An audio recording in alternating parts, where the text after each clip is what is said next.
सुनिए काव्य ग्रंथ, मंत्र, श्लोक, स्तोत्र, भजन एवं धर्म के साथ जुड़ी कथाएं। भक्ति से आत्मशक्ति।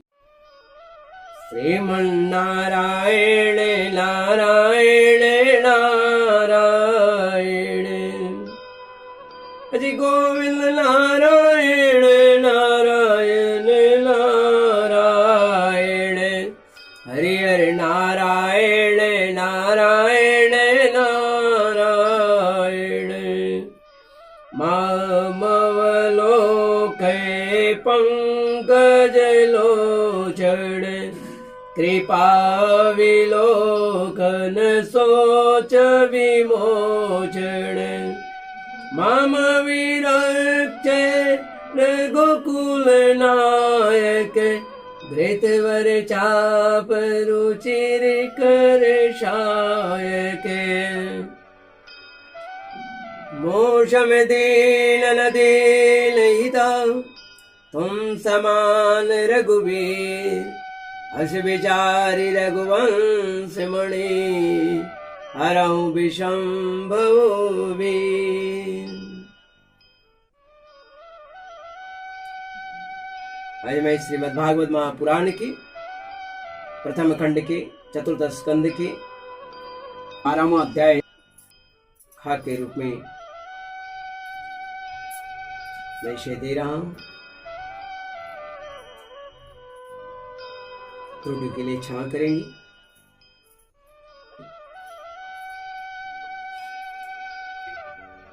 वे वहां तक नहीं पहुंच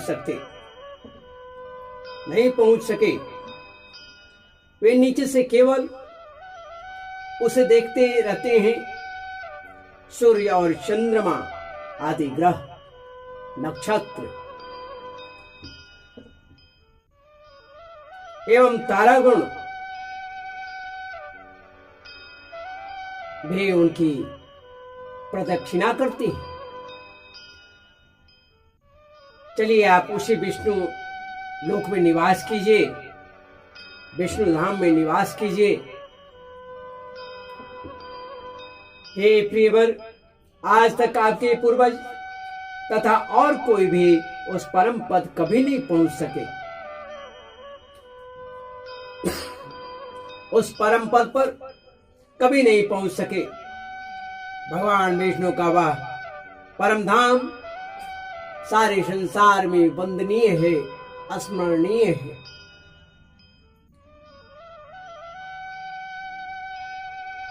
आप वहां चलकर विराजमान हो।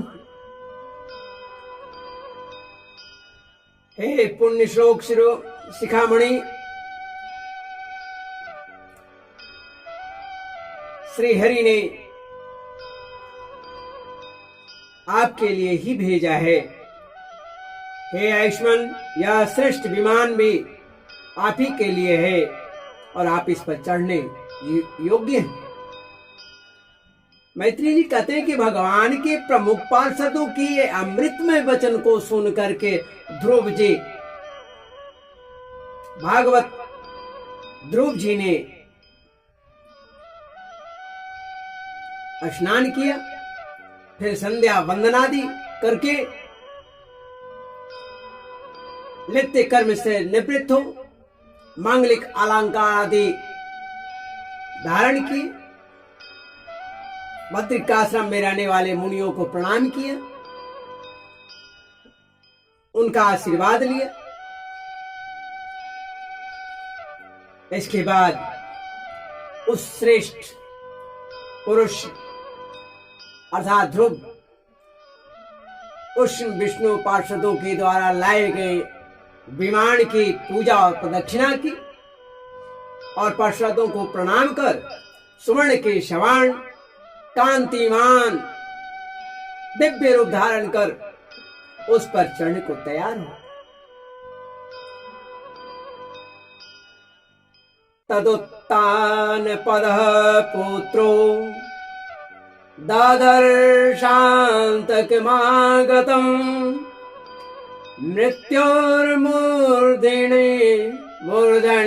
पदं दत्त्वा आरुरोहाद्भुतं गृहम्। तदा दुन्दुभयो नेदुर्मृदङ्ग पणवादय गन्धर्व मुख्या प्रजगो पेतो कुसुम वृष्टयः। इतने में ही ध्रुव जी ने देखा कि काल मूर्तिमान होकर उनके सामने खड़ा है। तब वे मृत्यु के सिर पर पैर रखकर उस समय अद्भुत विमान पर चढ़ गए। उस समय आकाश में दुदुम्बे, मृदंग, ढोल आदि बाजे बजने लगे। श्रेष्ठ गंधर्व गान करने लगे और फूलों की वर्षा होने लगी। विमान पर बैठकर जो ही ध्रुव जी ने भगवान के धाम को जाने के लिए ध्रुव जी तैयार हुए, इतने में उनको अपनी माता की स्मृति हो आई। अपनी माता सुनीति की स्मृति हो आई। क्या वे सोचने लगे कि क्या मैं बेचारी माता को, जो बूढ़ी हो गई है, जिसके गोद में मैं खेला हूं, पला हूं, जिन्होंने मुझे स्वावलंबी बनाया है, उस माता को छोड़कर अकेला ही इस दुर्लभ वैकुंठ धाम को चला जाऊं? उनके मन में ये विचार आ गए।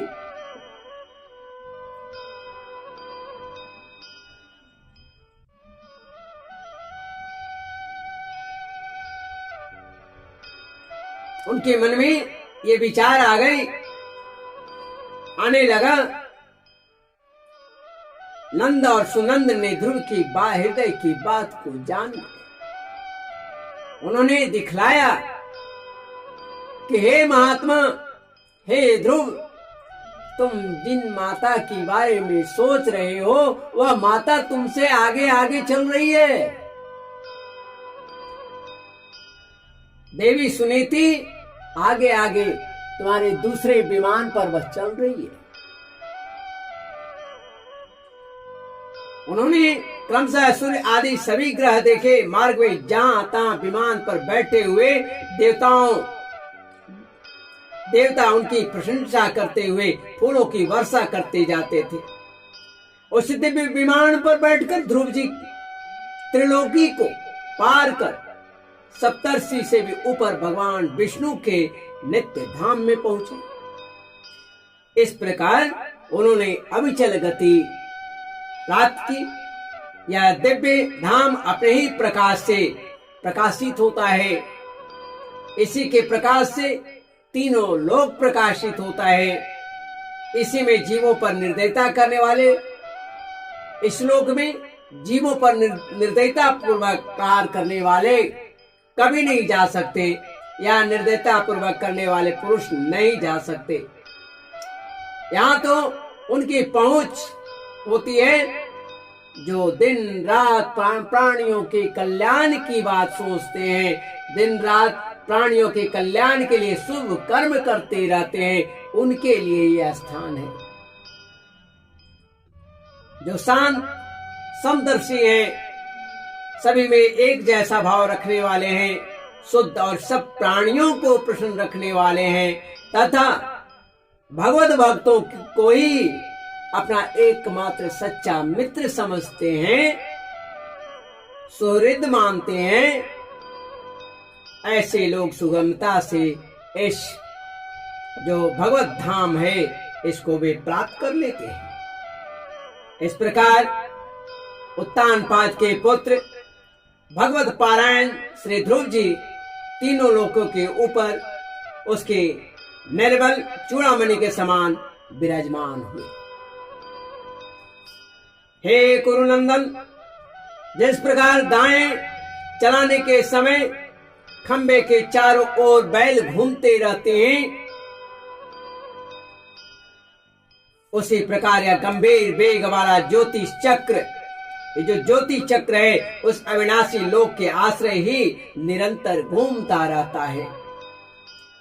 उसकी महिमा देखकर देवर्षि नारद ने प्रचेताओं की यज्ञशाला में वीणा बजाकर यह 3 श्लोक गाए थे।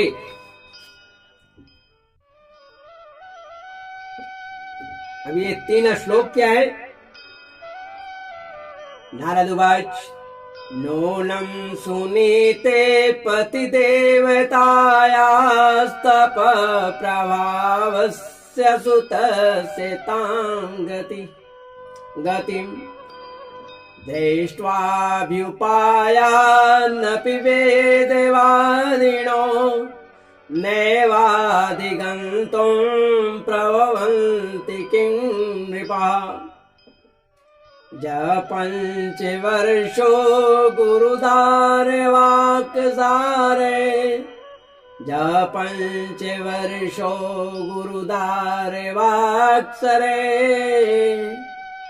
विन्नेन यातो हृदयेन दूयता वनमादेश करोर्जितं प्रभुं जिगाय तद्भक्त गुणे पराजितम् छत्रिबन्धुर भुवि तस्याधिरूढ मल्वारुरुच्छेदपि वर्षपूगे षट् पंचवर्षो यदहो विरल्पे प्रसाद्य वैकुंठम अवाप तत्पदम। नारद जी ने कहा था, इसका हिंदी है कि इसमें संदेह नहीं, पति पारायण सुनीति के पुत्र ध्रुव ने तपस्या द्वारा अद्भुत शक्ति संचित करके जो गति पाई है, उस भागवत धर्मों की आलोचना करके वेदवादी मुनिगण भी वहां नहीं पहुंच सकते। फिर राजाओं की तो बात ही क्या है।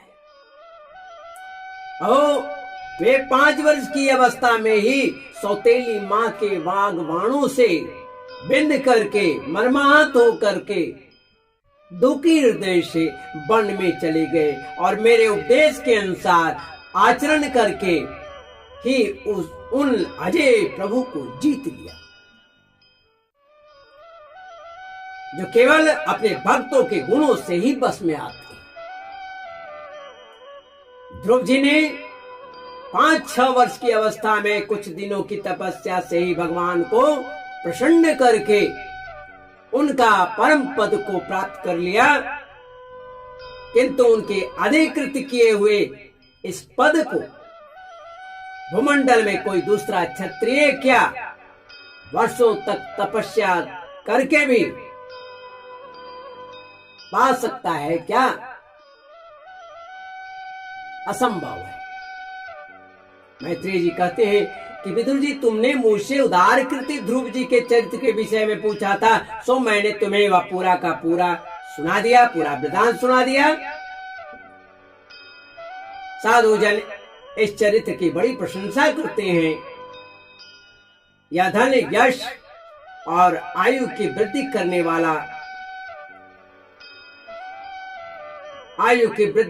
वाला परम पवित्र, अत्यंत मंगलमय है। इससे स्वर्ग और अविनाशी पद भी प्राप्त हो सकता है। यह देवत्व की प्राप्ति कराने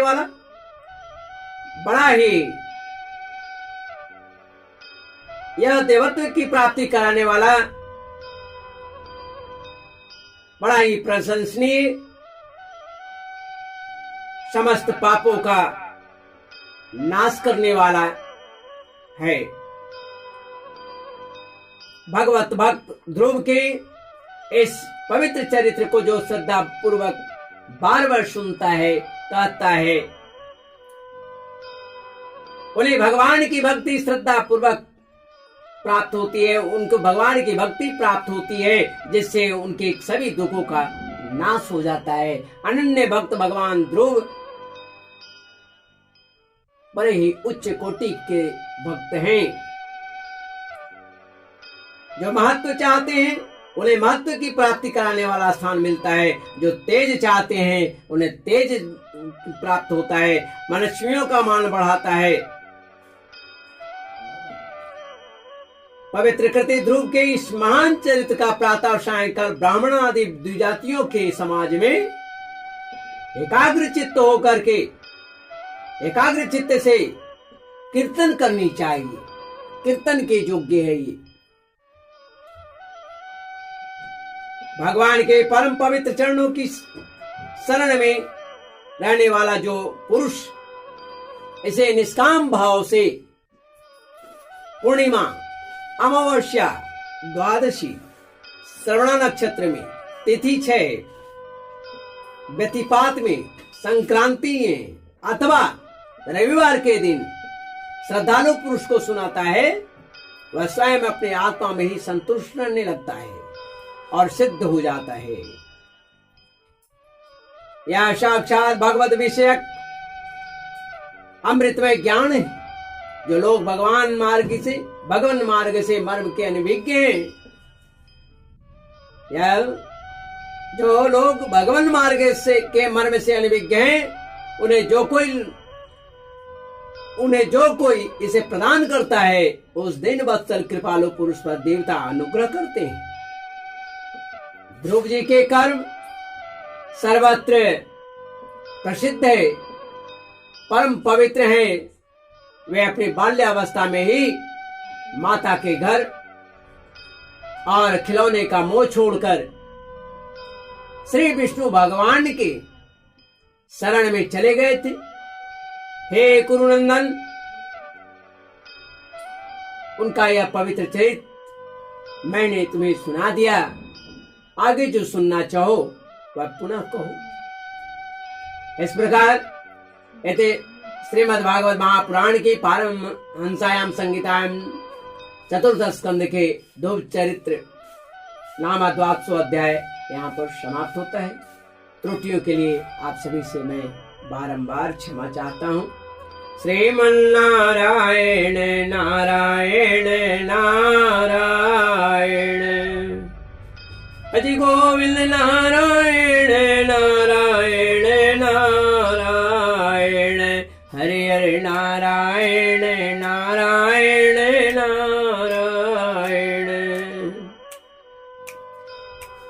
श्रीमन्नारायण नारायण नारायण, गोविंद नारायण नारायण नारायण। मंगल भवनाय मंगलहारी, द्रवंसो दशरथ अजिर बिहारी। सीताराम चरण रति मोरे, अनुदिन बढ़ई अनुग्रह तोरे। प्रणवो प्रथम भरत के चरणा, जासुने में व्रत जाइन वरणा। गुरु पितु मातु महेश भवानी, प्रणवो दीन बंधु दिल दानी। करऊं प्रणाम करम मनवानी, करऊं कृपा सुत सेवक जानी। बंदा गुरुपद पदुम परागा, सुरुचि सुवास सरस अनुरागा। अमीय मोरी में चूरण चारु, समन सकल भव रुजे परिवारो। मामवलोकै पंकज लोचन, कृपा विलोकन सोच विमोचन। मन भूल मत जयो राधा रानी की चरण, मन भूल मत जयो राधा रानी की चरण। राधा रानी की चरण, वृंदावन में बंसी वाले की चरण मन भूल मत जइयो, मन भूल मत जइयो, राधा रानी की चरण। बोलिए श्री लक्ष्मी नारायण भगवान की जय।